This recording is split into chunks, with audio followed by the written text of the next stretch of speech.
Olá pessoal, tudo bem? Professor James Pio de Carvalho com você mais uma vez. E mais uma vez vamos tentar discutir atualidades do ano de 2020.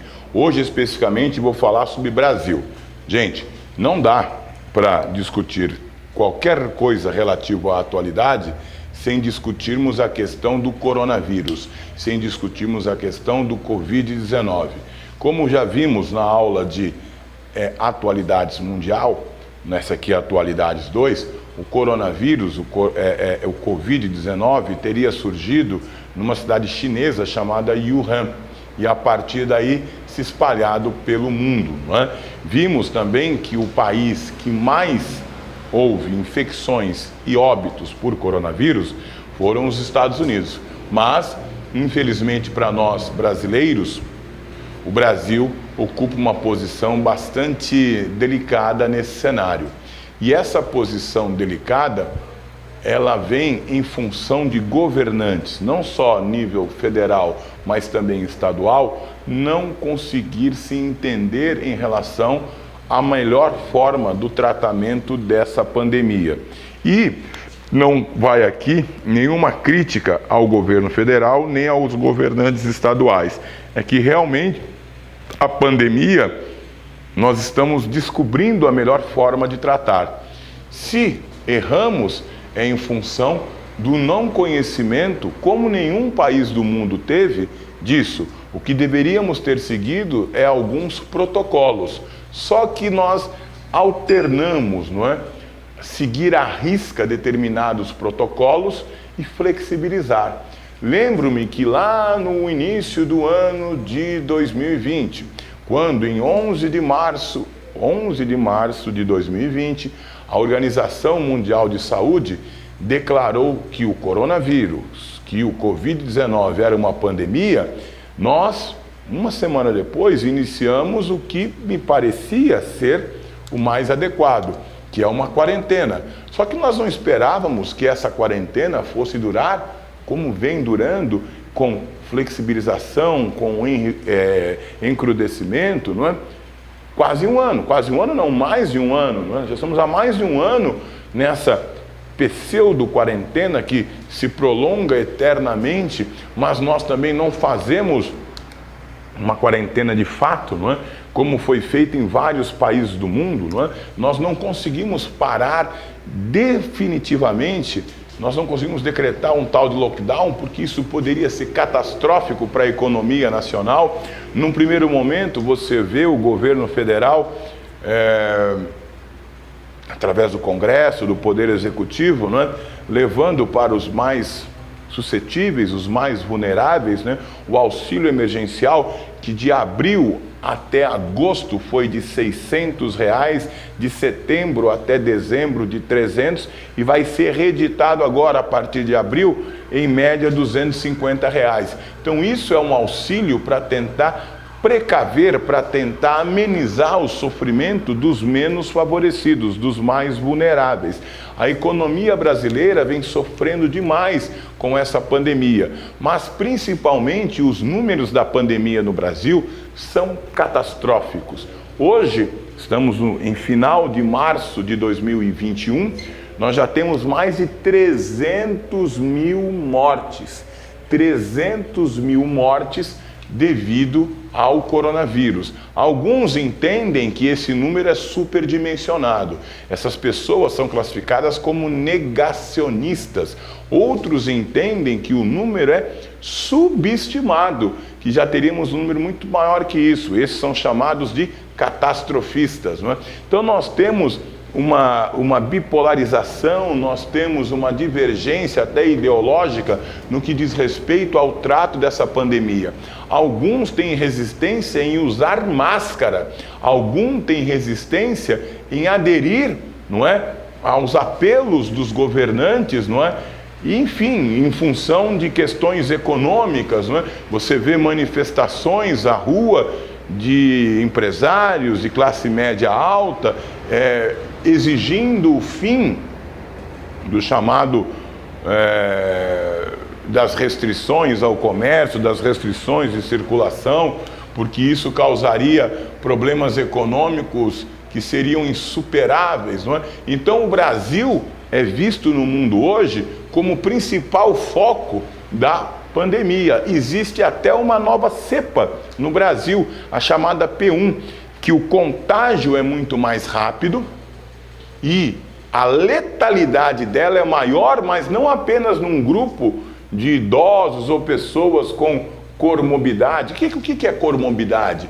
São doenças pré-existentes que podem se agravar devido à infecção do coronavírus. Doenças renais, doenças pulmonares, doenças cardiovasculares, enfim. Só que o Brasil hoje, oficialmente, tem mais de 300 mil óbitos. 300 mil óbitos.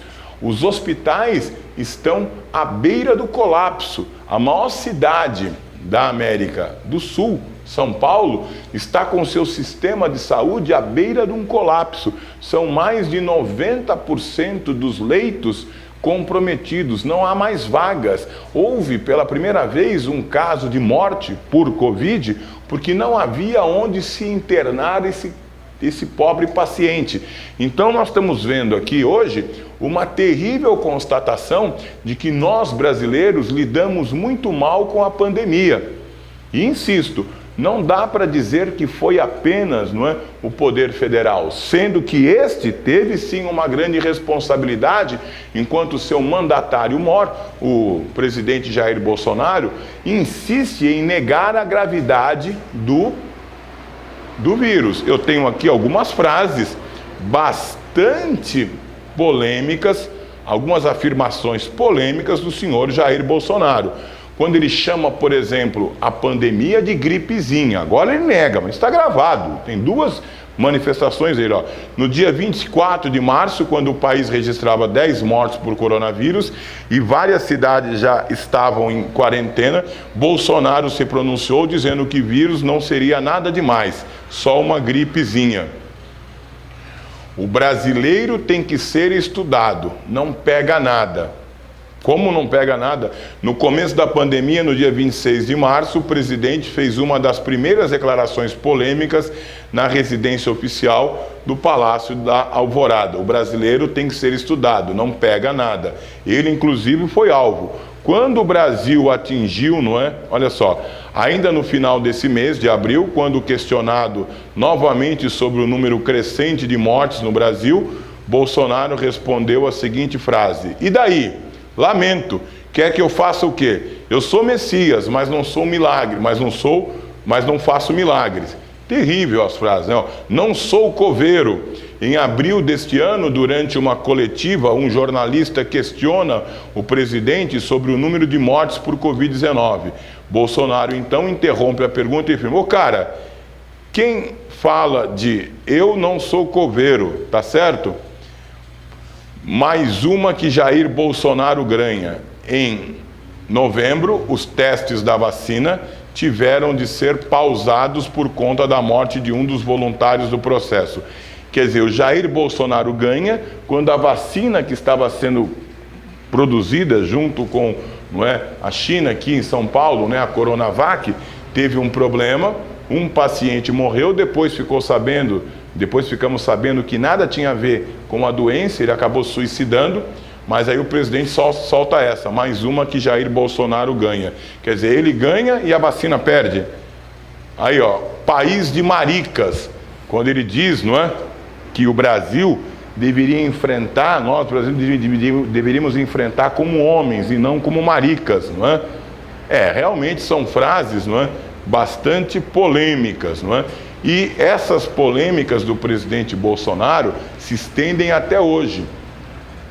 Ele ora aparece com máscara, ora diz que o isolamento não é a saída, ele insiste em falar em tratamento precoce. Senhores, tratamento precoce é algo que a comunidade científica mundial não reconhece. Então não é o seu professor aqui, não. A comunidade científica internacional não reconhece o tratamento precoce. As principais potências do mundo, a Alemanha, o próprio Estados Unidos, Inglaterra, Itália, França, Austrália, Nova Zelândia, nenhum desses países reconhece, os cientistas, os médicos, reconhece a eficiência do tratamento precoce. Cloroquina, que foi tão defendido e ainda é defendido por muitos, é atestado pela Organização Mundial de Saúde como ineficiente no tratamento ao coronavírus. E alguns ainda insistem em achar que esse medicamento é eficiente. Então, para muitos, o Brasil vai na contramão do que a comunidade científica internacional divulga. O Brasil hoje, na capa de uma revista muito famosa, Le Diplomatique, você tem uma charge criticando abertamente o governo Bolsonaro. Então, a gente tem que tomar muito cuidado em analisar isso. Será que numa prova vão fazer questões envolvendo as polêmicas do presidente Bolsonaro? Outra questão muito séria no Brasil é a questão ambiental. Nós tivemos no Brasil focos de incêndio na Amazônia, focos de incêndio no Cerrado e focos de incêndio no Pantanal. Todas as áreas onde se pratica o agronegócio da soja e o agronegócio da pecuária bovina extensiva.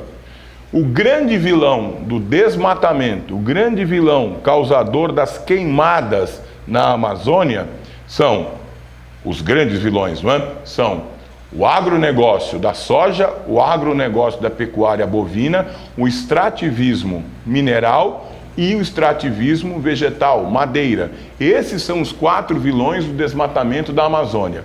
Agronegócio da soja, agronegócio da pecuária bovina extensiva, extrativismo mineral e extrativismo de madeira.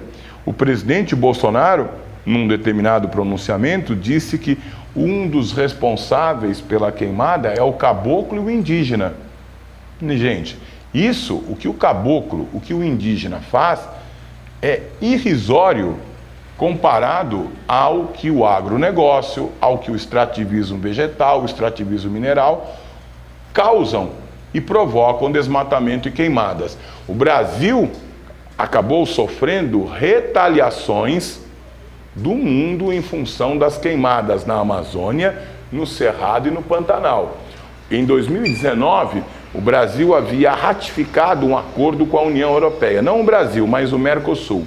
Em 2020, os presidentes da França, Emmanuel Macron, e a primeira-ministra da Alemanha, Angela Merkel, eles resolveram não levar adiante as negociações entre a União Europeia e o Mercosul, alegando que um dos membros do Mercosul, o Brasil, não cumpria a pauta assinada em 2015 do Tratado de Paris, muito em função pelo não respeito às questões ambientais. O nosso ministro do Meio Ambiente, Ricardo Salles, numa polêmica reunião do governo Bolsonaro, disse que enquanto a mídia focava quase que exclusivamente na questão da pandemia, era a hora deles, governo, passarem o trator. O que ele quer dizer com isso?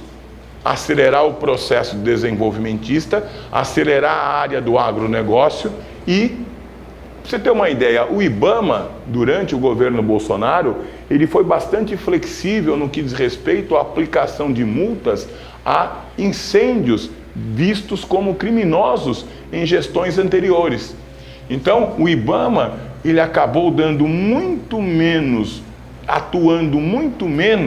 no combate a incêndios, no combate às queimadas, fiscalizando o uso de agrotóxicos. O Brasil, por exemplo, ele foi muito mais flexível em relação a defensivos agrícolas ou a agrotóxicos nos últimos 2 anos, coincidentemente na gestão Bolsonaro, do que nos últimos 20 anos.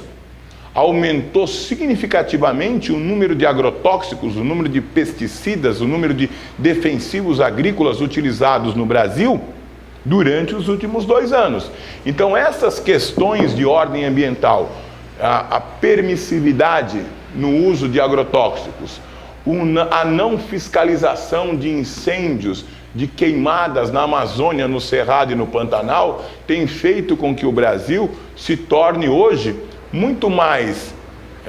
outrora o Brasil era vitrine. Como assim? O Brasil era vitrine para as questões ambientais, o Brasil era visto como modelo.